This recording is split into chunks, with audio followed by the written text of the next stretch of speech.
Philadelphia Coverage Innovation Center, the space that you're in today. We're a shared workspace, lab space, and co-working facility, and we started in Cambridge now 20 years ago this upcoming June.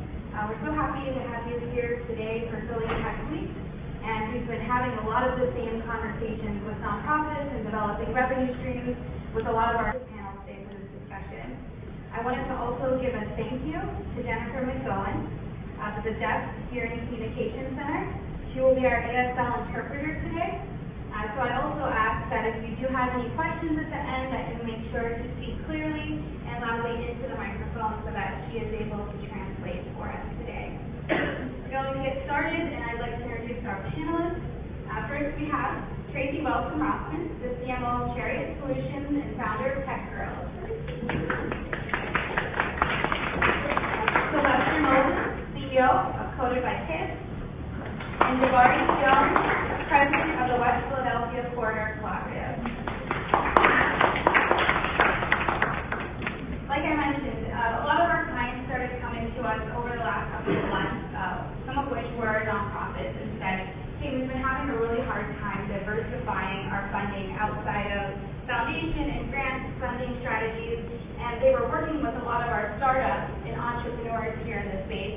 And we saw some sort of connectivity happening where the nonprofits started saying, hey, I'm kind of operating like a startup too.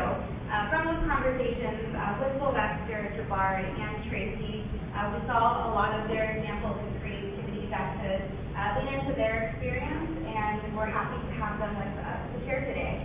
I'd love to go down the row and for each of you to give a 30-second intro about your work and yourselves.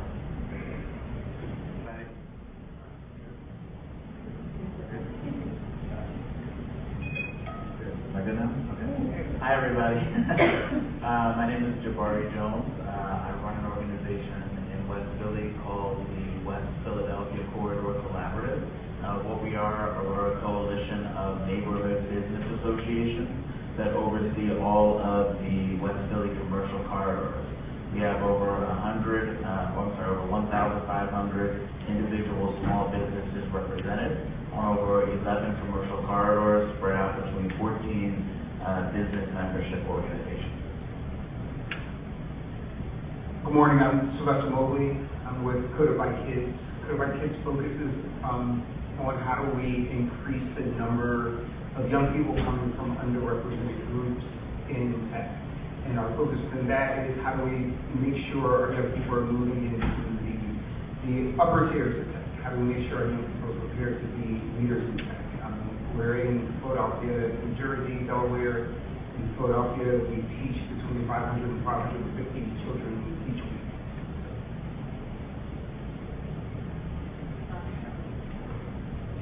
Okay. Green means go right. Hi, I'm Tracy Welson-Rothman. I am Chief Marketing Officer of Chariot Solutions, which is the for-profit side of my life, and founder of Tech Girls. Also co-founder of Women in Tech Summit. I've got some other nonprofit experience, starting with being one of the founding board members of Philly Startup Leaders.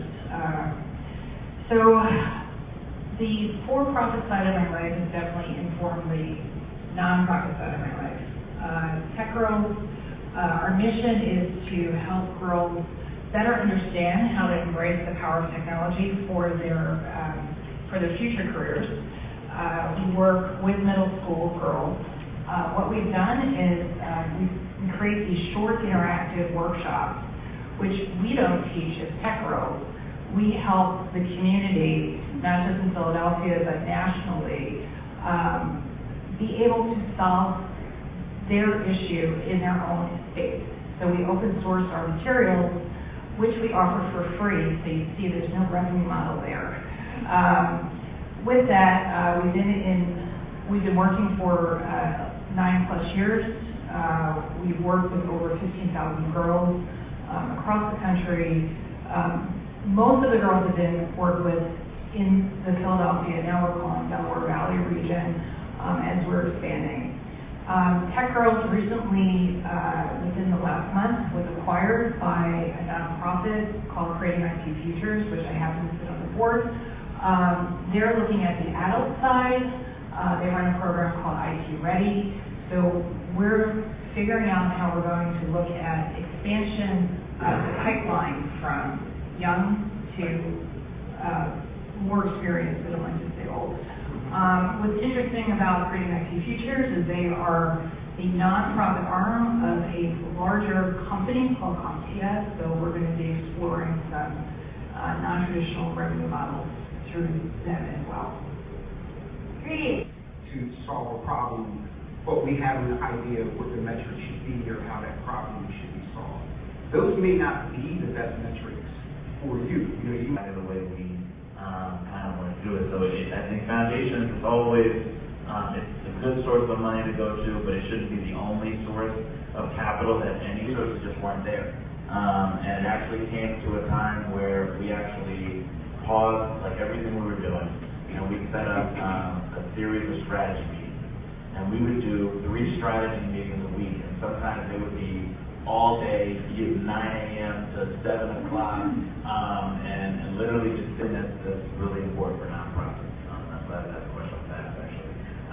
So whatever you're doing in your nonprofit, whatever mission that you set, all of your activities have to go back to financial education. You can't one day randomly say, hey, we're going to do this big environmental project because this company wants to cut us a grant to do an environmental project. It's just something that you can't do. So when you're looking at creating new programs, products, and services, or things like that that are going to be under your nonprofit, the nonprofit has to make sure that those things go back to the mission. Now, there are still ways to do things, so if you come up with a really innovative idea, you may want to look at either creating another organization that houses that revenue, or you might even look at, and there are some nonprofits in West Philly that do this, is they create a for-profit arm. And that for-profit arm doesn't have the same restrictions that the nonprofit has in terms of everything you do has to be tied back to your mission. And the other benefit is that for-profit can always transfer any revenue or profit that it makes back into the nonprofit, and they receive the tax exemption. And if you have a really awesome accountant and a great legal team, they can certainly figure out the best strategies in putting that thing together. But it's always a really valuable thing to look at, and I would always encourage you as nonprofits, if you do come up with an idea and you're like, I like this idea, but I can't do it under my current mission, but it's a great idea, you may want to looking at a strategy like that so you don't lose it. Yeah, I would say that's one of the things we do. So usually when I'm talking about just like revenue stream and everything, besides your own, of course, but yeah. It's very controversial. What goes into your thought process when you're using money from places like that? I think text-based. So we were creating something that didn't exist that a lot of people weren't paying attention to. And,